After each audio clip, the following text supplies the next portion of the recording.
This is an introductory video to the Premier Hazard Ceiba software. This software is intended to play back footage from the Premier Hazard range of mobile video recorders. It covers the DVR models M3A, X3A, the X5 4 and 8 channel, and the S28 16 channel mobile video recording units. The software requires the Windows operating system in order to run. It will run under versions of XP, Windows 7 or Windows 8. The software is supplied on a CD-ROM with the DVR. If you look inside the software folder on the CD, you will find the Ceiba software as an executable file. Double-click that executable and it will install itself onto your computer. It will then create an icon on your desktop, which is called Ceiba. It has a blue circle with an arrow in the middle of it. Once that icon appears, the software is installed. You can then double-click that icon and it will run the Ceiba program.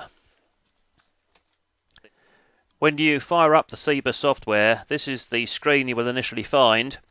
The next task is to actually set up the area in which you wish to save any stored data on Ceiba.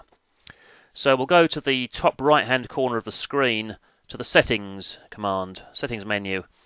In here you'll see you can set up a path for capture. Click on the dotted area and choose a suitable place in which to store footage. I've put it on my desktop and I've called it Demo Ceiba. Of course you can choose whichever folder you like. You can also in here choose your preferred units of measurement as they're displayed on the screen. So we want miles per hour for speed in the UK. Maybe if you're in Europe you'll want kilometres per hour. And similarly we've got degrees centigrade for temperature if you've got the temperature setting enabled on the DVR. A lot of systems they don't bother with temperature, so that may not be relevant. Once you've set up your preferred capture path, the next thing to do is to connect the hard drive to Ceiba. This is done on a USB connection. I'll plug it into the computer now. And when you plug the hard drive in, one of the first things you'll do is find that a warning appears on the screen asking if you want to format the disk.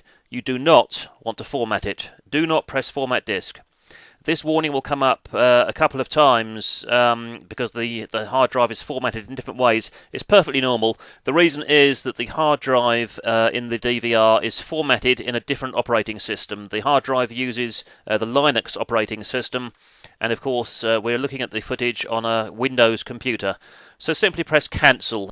Once you've clicked Cancel to those connections, you should then be able to see the hard drive on the left-hand side of the screen. As you can see here, we've got HDD1, and in this case we've got the identification of the vehicle and its registration number. Now this area of the screen here has three tabs. The first one is the hard disk, which is the external hard disk, or in the case of an SD card recorder such as the M3, it would show the contents of the SD card. This is a hard disk, and you'll get a list down here of the connected devices. So in this particular case, this hard drive has one vehicle's data on it. You can actually have multiple vehicles on a single hard drive. If you swap around hard drives between DVRs, the identity of the DVR is burnt onto the hard drive, and you'll see different vehicles appear on the same hard disk. So you may have a list of different vehicles down here. If you double-click this vehicle, it will load up a list of dates that are recorded on the hard drive. At the moment you can see it's scanning the recorded files, it's searching to see what's on the hard drive, and it's going to come up with a calendar for us, showing all the dates and times that video has been recorded for on this particular drive. So here we have a list of data from the vehicle.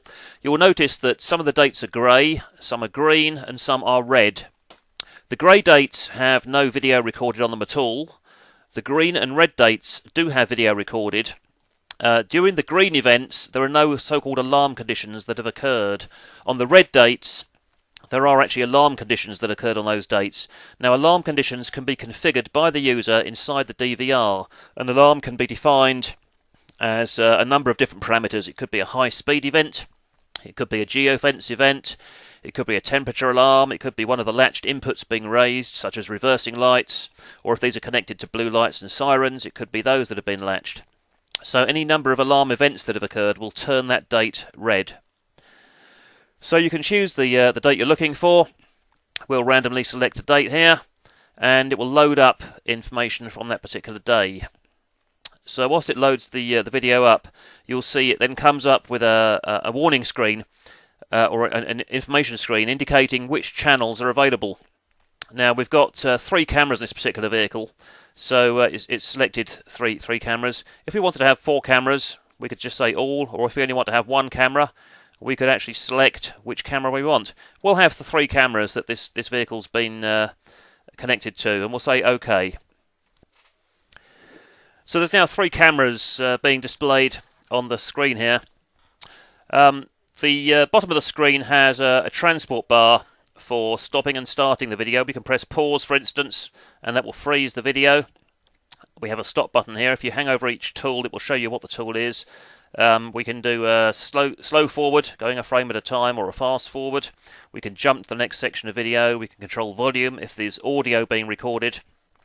The next tool here is to take snapshots, still images of cameras, and here we can clip sections of video and store them on other devices. We'll have a look at these things in a moment. We can also use plus and minus buttons on magnifying glasses to zoom in and out on this timeline. So for instance, I'll press plus and you'll see that the timeline grows. We can get a finer level of detail on these areas, and we can drag into areas more accurately with this cursor control. So I can simply drag this little scrubber line along the timeline and go straight to the part of the video that I want to get to if I know the time I want to examine. We can press play again, and the video will just carry on playing from where it is. If we want to see any one camera but in a larger size, we can double click it. So for instance, camera 1 here we can have larger, or double click again, it'll go smaller, or one of the other cameras can go bigger. Just like that. We can also make them full screen. If I say full screen, it will take over the whole screen. Or we can go back to the standard settings on the video here. Also on the screen next to the video pictures on the right hand side here, we have a map. And you'll see the vehicle is shown scrolling along this road. The identity of the vehicle is shown above it. We have the registration and the name of the vehicle. And as well as moving, we have coloured lines either side of the vehicle. The red line shows the route that the vehicle has been taking and where it's been to. The blue line shows us the area it's going to. We can also zoom in and out on this map. If I press the minus button, we can get a longer view of the entire route if we want to. It's a standard Google map that's used here. We can do all the normal things like drag the map around if we require. We can also do a satellite view, so we can overlay standard satellite images and zoom in on the vehicle if required, and do all the standard things that are needed. And if I in fact pause the video for a moment, I can drag the timeline along a bit. The video immediately jumps along to another part of the video, another part of the map, and plays it there. We can carry on playing again. The vehicle carries on moving. You'll notice on this part of the map we have 2 tabs. We have one tab called Map, another one called Frame Info, Frame Information. If I click on the Frame Information tab, you'll see there are a number of bits of additional data inside here. First of all, it tells us the firmware version of the DVR. From time to time, new firmware is issued, and if any upgrades are available, you can find out about those and see if you need a newer version by looking at the current version on this footage that's been recorded. Similar thing here, we've got the MCU, it's to do with the internal workings of the DVR. The company name we've got here, Premier Hazard in this case, the registration of the vehicle. Here we've got acceleration information. This is raw data on 3 coordinates from the accelerometer that's built into this DVR. Now this is an X5 DVR on this vehicle, which has the internal accelerometer. Not all the DVRs have the accelerometer built into them. If you have the M3A or the X3A, they are options which are normally mounted externally, so you may not see that data. Next line down, we've got GPS coordinates. It gives us longitude and latitude, and this information is gathered from the GPS on the vehicle, and it's used to plot the route we were just looking at on the map, and also the speed of the vehicle. And indeed, the speed is decoded and shown here beneath the longitude and latitude information. Underneath that, we've got the voltage of the vehicle, 13.6 volts, pretty well perfect for this vehicle. We've got a temperature of the unit. That's not of the temperature in the outside world, that's inside the actual DVR. Just an indication that it's working within its operating temperature range. And beneath that, we've got indicators 1 to 8, which would be used for the input latched alarm sensors if they were fitted. This vehicle doesn't have them fitted, but these would toggle on and off an orange colour, such as the ignition is at the end here, for instance, to indicate if any of these functions have been activated. So we've got 1 to 8, which you can optionally name however you wish. We've got panic button at the end, PB, and we've got ignition next to that. We'll go back to the map display. We'll have a look at the rest of the layout of the screen. Over on the left-hand side here, we've got a list of files. These are the sizes of the files that have been recorded and the channels they correspond to, channels 1, 2 and 3 for the 3 cameras. Just to help you get an idea of which part of the video we're looking at. If we have the alarm sensors fitted, we'll also have in this area a list of the alarm settings, and they'll be listed out row by row. Finally, above this section, we're back to where we started, which is the hard drive identification for this unit. In the middle here, we've got a directory, which is our local hard drive. So this hard disk is external. This is from the DVR. The directory here is from our computer. Now, at the moment, we're reviewing footage off the DVR hard drive. So I'm playing this back over USB straight into the Ceiba software. I may want to copy this onto my local hard drive, so I can review it again later on and put the main hard drive caddy back into the vehicle.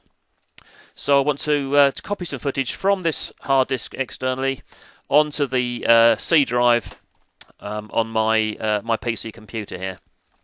So first thing I'm going to do is identify suitable areas of footage that I want to copy. Maybe I don't want all this footage, so I only want small segments perhaps to save some space. So the tool I'm going to use to do this is going to be the clip tool down here. It's a pair of scissors.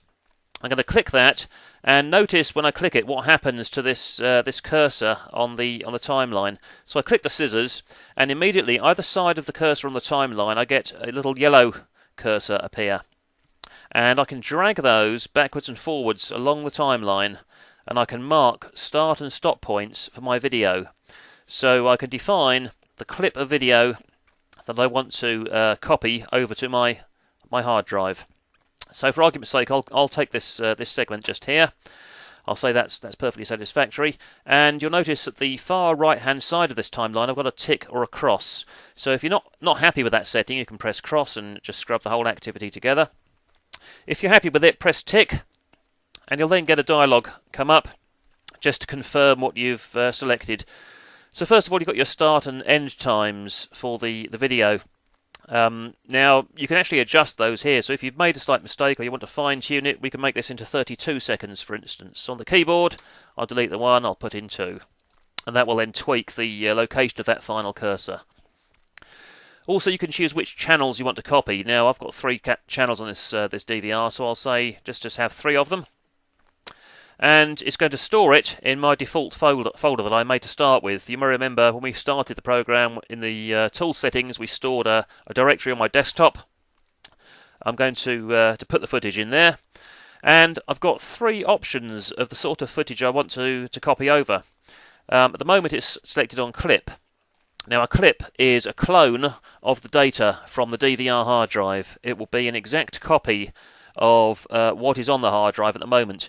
Now, you may know that the data on the hard drive is actually encrypted, so it can't be played back in its standard format inside any other media player. You can't, for instance, import it directly into QuickTime or Windows Media Player. The reason is because a lot of people want to use this footage in sensitive applications, and you don't want people getting their hands on the footage and sticking it on YouTube or Facebook or anything like that. So the idea of keeping the footage encrypted helps to prevent that sort of thing taking place. So if you use a clip, you can only play this footage back inside Ceiba software, nothing else. The next option you have is export, and if you click export, you'll notice a little description comes up. And what it's saying is it's going to make an H.264 file, which is basically a good quality Windows type file, and it's going to make it into a single executable file, and it tells you here an exe file with a mini player. Now what this means is it's going to take the video footage and indeed the map information, the speed information, all the other data we've captured from the DVR. It's going to pack it into a single exe file along with some software to play it. Now the nice thing with that is that you can give it to anyone that doesn't have this software. You can send them the file. All they have to do is double click the exe file and it will play back with the video footage, the software, the maps, the whole lot quite easily on their machine with no special software to install. They can't copy it, they can't cut and paste it, they can't do anything with it other than play it back. Now if you're worried about who sees it, even then you can actually password protect that file. So you can click on password, type a password in here, and that will then protect the file. So when you've emailed that file to someone or put it in Dropbox, when they double click it, it will ask you for a password before it starts to play. So that gives you a double level of protection. The final option here for exporting this footage is an AVI file. Now an AVI is a decrypted file that will play back in any Windows media player. So for instance, you can play it in Media Player, you can play it in QuickTime, or indeed a VLC or a whole load of other alternative players. The issue you need to be aware of is that once you make an AVI file, the footage is effectively out in the wild. Anyone can play it back on any computer, and it's no longer particularly safe. So if you are sensitive about the data you've captured, I recommend that you don't use the AVI format unless you absolutely have to. The other thing to be aware of with AVIs is that it will only give you video footage, it won't give you the map information. It's simply a video file. Now if you've overlaid the video footage with things like the vehicle's speed, the registration, time and date and so on, which are all options and are indeed switched on this particular demonstration unit, then you do have some data about what the vehicle's doing. But you won't have the other data. You will also have a separate AVI file for each camera. So you'll have, in this case, 3 files generated. If we have an AVI, you'll have a file for channel 1, channel 2 and channel 3. So 3 separate video files. In this particular case, we're going to make it into a clip, so this will only play back in Ceiba. We're going to press OK, and it will now export this footage. So you can see a progress bar at the bottom here. It will go along processing that footage, copying it over USB from the DVR's hard drive onto the computer hard drive. Once that's been copied over, we can then disconnect the DVR hard drive and put it back in the vehicle. And you have a copy of the footage. And indeed it's telling you where it's copied it to. Your video has been successfully backed up, you will find it at, and it gives you the path name of where it's now stored. So we can say OK to that. We can go to our directory tab and we can find our footage. OK, so we've now copied the footage over to our local hard drive. We're going to double click the file, and you'll see we've got a calendar with one date on. This is the footage that we just copied. We'll take all 3 cameras and we'll say OK. It's loading this footage up. We've got our map. It's all playing back. The hard drive is disconnected from the vehicle and it's back in the vehicle now. So here's our timeline. We can do all the things we did before. We can drag the cursor up and down. We can double click our cameras and so on and so forth. I'll pause this for a moment. Now we do have various other things we can do with this software now, one of which is, for instance, to take some still pictures. So in the toolbar at the bottom you'll see a camera. This will take a snapshot of our footage and will allow us to keep still images of what's taken place. So we can find a bit of footage that we like. We can drag up and down the timeline here, and when we find the footage that we are interested in, we can click on the camera and you'll see we get a little dialog box come in here. We've basically got 2 choices. We can have a snapshot of the video window, that's the frame that we've currently frozen the video on, or we could take a 1-second snapshot. Now if we do a 1-second snapshot, what we have is all the separate frames that make that image up stored from a 1-second period onto our directory. So for instance, if we're doing 25 frames per second, we would have 25 frames from each camera stored in this particular directory. So we'll press OK. That will go ahead and take a second's worth of still images from the video, and we can then go and look on our desktop and see what it's got.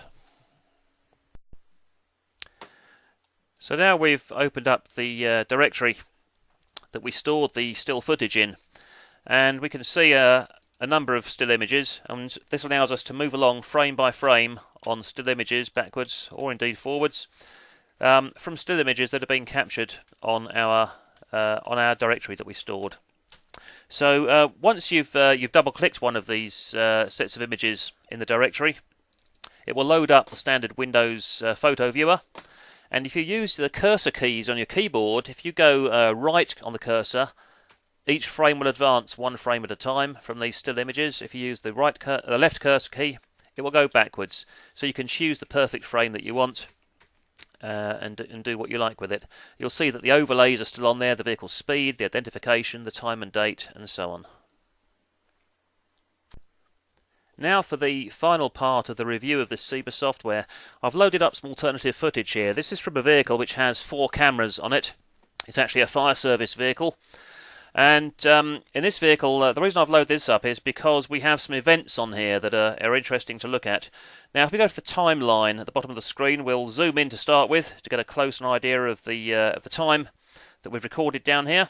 You can see that the timeline is showing orange. That means there have been alarm conditions that have occurred in this particular time, this region of recording. And there's some little radio button style tools at the side, left-hand side of this timeline. We've been looking at the channels tool. If we go to the sensor tool, you will notice that there are 8 lines that appear. These are 8 latched input lines on the DVR. Now you can optionally have a recording box attached to the DVR which will record latched inputs, and these are commonly connected to brake lights, indicators and so on. When these latched inputs are operated, they will cause a pulse to be recorded with time and of course date. So on the timeline here now you can see little pulses that have appeared at the bottom here, and each one of those means something has been operated. Now we can actually see what's been operated on the list at the side. If we look at this left-hand box, we can see that certain events have occurred. Here we've got a right-hand indicator that's been used, R for right-hand indicator. These can be named individually, by the way, the customer's name these are. Here we've got a high-speed event that's occurred. They've gone over the customer's preset speed limit. Here's a BR, which is a brake light that's been switched on, and so on. Now, as the video progresses, each line on this this list will progress. So, for instance, as we go past the first pulse, we've got the right-hand indicator here. We can click on the frame information. We can see the indicator flashing on and off, right-hand indicator here on the screen. Indeed, the vehicle stood in traffic at the moment, waiting to turn. Here's its indicator, waiting to turn on the vehicle. As we come up to the next pulse, we've got the indicator coming on again. I think they must have flicked that off accidentally, and the list has come down to the next item on the list. We can now go along to the third item if we want. If we double-click this, we can advance the video straight away to the high-speed event. And in fact, we could go to a brake event. We could double-click down here. The video would advance again to the brake event that occurred. So we can use this list as a handy way of jumping between events that have occurred on the video. We have time and date and what the event was, and we can see the item being latched on these LED emulators at the side of the screen. Now, as I mentioned earlier on in this video, we can also export these events. So these can be sent straight to Microsoft Excel if we want. So we can press a little button at the side here, and this will export this list of alarms straight into Microsoft Excel. So the Ceiba software has now exported it, and here's the list of events. We'll double-click this, and Microsoft Excel will load up straight away and show us this list of events directly inside Excel. Now this allows us to do typical what if analysis on the footage. So we can, for instance, have a look at a whole load of events that have occurred over a period of time and say how many times this week has the vehicle broken the speed limit, or how many times this month has the vehicle used the right-hand indicator, or whatever it is that we've connected to the DVR. So it gives us quite a lot of post-analysis information for seeing what's occurred during the vehicle's journey in a very popular format of Microsoft Excel. We can also filter those events internally if we want to, so we can choose to only see certain events in that list by turning them on and off with the filter button, which is also in this list here. So hopefully that's given you a rough idea of the way the Ceiba software operates. There is more information on Ceiba inside the manual. The manual is included on the CD-ROM supplied with the DVR. Hopefully you can look through that and find out a bit more information. If you've got additional questions, you can find more information on the Premier Hazard website, or indeed you can call the Premier Hazard sales office on 0113 239 1111. Hope you found this useful. Thank you very much.